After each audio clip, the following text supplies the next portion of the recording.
सलोनी का आज अपनी ससुराल में पहला दिन था। चारों तरफ गहमागहमी का माहौल था। सलोनी जेठानी, नंदो, ताई चाची इत्यादि की हंसी ठिठोली के बीच लाल पड़ रही थी। जैसे ही अमित कमरे में आया, सुधा चाची उसका कान खींचते हुए बोली, शैतान रुका नहीं जा रहा तुमसे, पूरी उम्र का साथ है, अभी तो थोड़ा सब्र करो। सलोनी ने देखा सब लोग हंसी ठिठोली कर रहे थे, परंतु अमित की मां यानी सलोनी की सास मधुमती के चेहरे पर एक निर्लिप्त भाव था।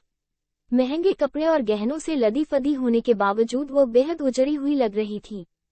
सलोनी और अमित का आलीशान रिसेप्शन हुआ था। कुंदन के सेट और मोतिया रंग के लहंगे में सलोनी जितनी खूबसूरत लग रही थी, तो वही क्रीम रंग की शेरवानी में अमित भी बहुत सौम्य लग रहा था। अगले दिन दोपहर तक पूरा घर खाली हो गया। अब घर में बस रह गए सलोनी, अमित, अमित की बड़ी बहन विधि और अमित के पापा प्रमोद व मां मधुमती। अगले दिन सलोनी को पगफेरे के लिए जाना था। वो साड़ी का चुनाव कर रही थी कि तभी उसे लगा क्यों न सास से पूछ ले। फिर हाथों में साड़ी लेकर वो मधुमती के पास चली गई। बोली, मम्मी बताएं न कि पीली और नारंगी में से कौन सी साड़ी पहनूं कल। मधुमती बोली, बेटा जो अच्छी लगे उसे पहन लो, वैसे यह नारंगी रंग तुम पर बहुत फबेगा। तभी प्रमोद ठहाके मारते हुए बोले, रही न गंवार की गंवार, ये चुभता हुआ रंग सर्दियों में अच्छा लगता है न कि अप्रैल के महीने में। मधुमती एकदम चुप हो गई, तो प्रमोद फिर बोले, सलोनी बेटा अपनी विधि दीदी से पूछ लो। सलोनी को अपने ससुर का अपनी सास के प्रति व्यवहार बहुत अजीब लगा। साथ ही साथ उसके मन में ये डर भी समा गया कि क्या होगा अगर अमित का व्यवहार भी ऐसा ही होगा। आखिर बेटा अपने पिता से ही सीखता है। अगले दिन पगफेरे पर सलोनी पीले रंग की शिफॉन की साड़ी पहन कर गई। मधुमती ने सुबह आलू के पराठे और मूंग दाल का हलवा बनाया था।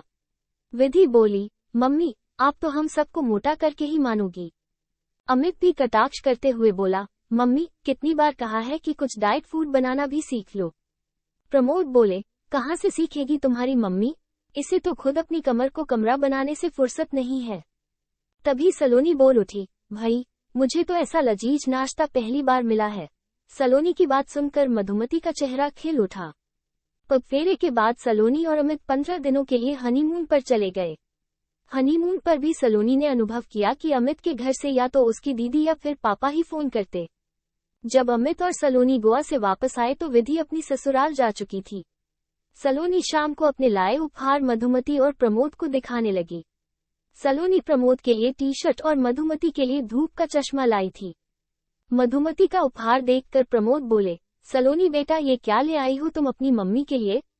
मधुमती ने तो ये कभी नहीं लगाया, ये तो शहर में इतने सालों तक रहते हुए भी अब तक नहीं बदल पाई है, अब क्या लगाएगी। सलोनी बोली, अरे पापा तो अब लगा लेंगी, मैं बहुत मन से लाई हूँ। अगले दिन प्रमोद और अमित दफ्तर चले गए।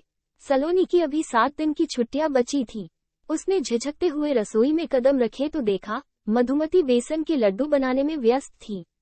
सलोनी को देखकर मुस्कुरा कर बोली, बेटा तुम्हें बेसन के लड्डू पसंद है न, वे ही बना रही हूँ। सलोनी ने लड्डू खाते हुए कहा, मम्मी आपके हाथों में बहुत स्वाद है, झूठ नहीं बोल रही हूँ। मधुमती उदास सी बोली, बेटा पिछले 30 सालों से खाना बना रही हूँ, ये भी अच्छा नहीं बना पाऊंगी तो क्या फायदा। सलोनी बोली, मम्मी नहीं सच कह रही हूँ, आप बहुत अच्छा खाना बनाती हैं, हर कोई इतना अच्छा खाना नहीं बना सकता है। सलोनी ने देखा मधुमती घर के हर काम में बहुत सुघड़ है, परंतु न जाने क्यों अपने रखरखाव को लेकर बहुत उदासीन है। जब शाम होने लगी तो मधुमती प्रमोद और अमित के लिए पोहे बनाने लगी। इतनी देर में सलोनी तैयार होकर आ गई।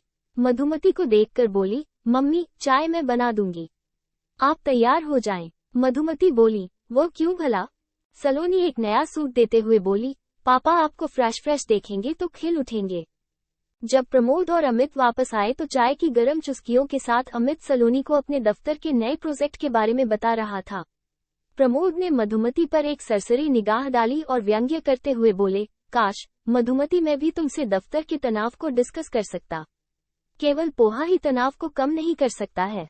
मधुमती आंसुओं को पीते हुए कमरे में चली गई। कपड़े बदलते हुए सोच रही थी, प्रमोद ने आजकल उसे कब पत्नी का सम्मान दिया है, हर समय उसे गवाई बोल बोल कर ऐसे कर दिया है कि कभी कभी उसे अपनी पोस्ट ग्रेजुएशन की डिग्री पर शक होने लगता था। रात को सलोनी से रहा नहीं गया तो अमित से बोल उठी, पापा क्यों मम्मी को हर समय ताने देते रहते हैं।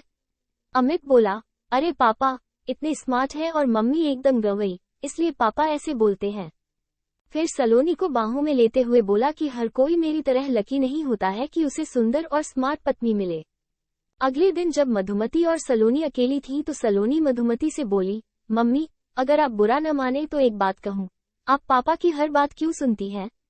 मधुमती बोली, बेटा क्योंकि मैं तुम्हारी तरह न स्मार्ट हूँ और सुंदर और न ही अपने पैरों पर खड़ी हूँ। सलोनी आंखें बड़ी करते हुए बोली, उफ, आपके इतने तीखे नैननिक्ष हैं, इतनी वेल मेंटेन्ड हैं। बस एक प्यारी सी मुस्कान की कमी है। मधुमती बोली, अरे मजाक मत करो, मेरी सास, नंद, जेठानी और यहाँ तक कि बच्चे भी मुझे गंवई ही मानते हैं कि तुम्हारे पापा का और मेरा कोई जोड़ नहीं है। सलोनी ने देखा मधुमती घर के हर काम में बहुत सुघड़ है, परंतु न जाने यो अपने रखरखाव को लेकर बहुत उदासीन है। सलोनी बोली, मम्मी क्योंकि आप ऐसा सोचती हैं, जैसा आप अपने बारे में सोचेंगी, दूसरे भी वैसा ही सोचेंगे। रात में सलोनी ने खाने की टेबल पर प्रमोद से कहा, पापा, मम्मी इतना अच्छा खाना बनाती हैं, क्यों न ये कुछ छोटा मोटा बिजनेस सेटअप कर ले? प्रमोद बेचारगी से बोले, बेटा प्रेजेंटेशन का जमाना है, मधुमती जैसा खाना तो हर कोई बना लेता है, कौन करेगा मार्केटिंग और बाकी काम? तुम्हारी मम्मी तो ठीक से बाहर वालों के सामने दो शब्द नहीं बोल सकती है। पूरी उम्र कुछ नहीं किया तो अब 51 वर्ष की उम्र में क्या करेगी? अगले दिन जब मधुमती किचन में व्यस्त थी तो सलोनी ने पूरी रूपरेखा तैयार कर ली। उसने मधुमती की रसोई नामक एक YouTube चैनल खोल दिया। फिर बोली, मम्मी, आप जो भी बनाती हैं बस मैं उसका वीडियो बनाकर डालूंगी। धीरे धीरे जैसे जैसे आपके सब्सक्राइबर बढ़ेंगे वैसे वैसे लोगों को आपके काम के बारे में पता चलेगा और फिर आपकी आमदनी भी आरंभ हो जाएगी। मधुमती घबरा कर बोली, सलोनी बेटा मुझसे नहीं हो पाएगा। सलोनी के बहुत जोर देने पर मधुमती तैयार हो गई, पर उनसे पूरी सेव भाजी की सब्जी घबराहट में जल गई तो मधुमती बोली, सलोनी, कहा था न मैं गंवार हूँ, मैं कुछ नहीं कर सकती हूँ। सलोनी पर तो जुनून सवार था। शाम को बोली, मम्मी, पहले आप अच्छी तरह तैयार हो जाओ, फिर कोई छोटा मोटा नाश्ता बनाओ, हम उसी से आरंभ करते हैं। इस बार बहुत अच्छी तरह तो नहीं, पर फिर भी सलोनी ने मधुमती का आटे का हलवा बनाने का वीडियो बनाकर डाल दिया। सलोनी ने उस वीडियो को अपने दफ्तर और दोस्तों के ग्रुप में शेयर कर दिया। शाम होने तक मधुमती के वीडियो को 200 व्यूज और 3-4 कमेंट भी मिल गए थे। एक आदमी का ये कमेंट भी था, बीवी हो तो ऐसी सुंदर, सुशील और पाककला में निपुण। सलोनी ने कहा, देखो मम्मी, आपकी तो फैन फॉलोइंग आरंभ हो गई है। अगली सुबह मधुमती खुद ही तैयार हो गई थी। आज की वीडियो में वे कल से अधिक कॉन्फिडेंट थी। मधुमती के अपनी बहू सलोनी के साथ वे 7 दिन पलक झपकते ही बीत गए थे। उन 7 दिनों में मधुमती ने फिर से हंसना और अपने ऊपर विश्वास करना सीख लिया था। सलोनी अगले दिन दफ्तर जाने की तैयारी में जुटी थी। मधुमती उसके कमरे में आकर बोली, बेटा अब वो चैनल का क्या होगा? सलोनी बोली, मम्मी, हम लोग शाम को एक वीडियो रोज करेंगे और मैं आपको सिखा भी दूंगी कैसे बिना किसी मदद के आप अपना वीडियो खुद बना सकती हैं।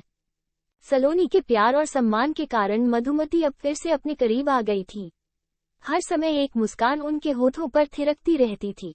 धीरे धीरे सलोनी की मदद से मधुमती ने ऑनलाइन ऑर्डर लेने भी शुरू कर दिए। आज मधुमती को अपना पहला चेक मिला था, 10,000 का। रकम चाहे बहुत बड़ी न हो, पर उससे मिलने वाले हौसले को मधुमती, जो अब तक फूहड़, गंवई और गंवार थी, अपने शब्दों में बयां नहीं कर सकती थी। खुद प्रमोद भी अपनी पत्नी के बदले रूप पर चकित थे। अमित बोला, मम्मी, बहू ने 7 दिनों में आपकी काया पलट कर दी है। सलोनी बोली, नहीं, हुनर पहले से ही था, बस उसे हौसलों की उड़ान देनी थी। मधुमती सबकी बातों से बहुत दूर एक नई रेसिपी का ताना बाना बुन रही थी।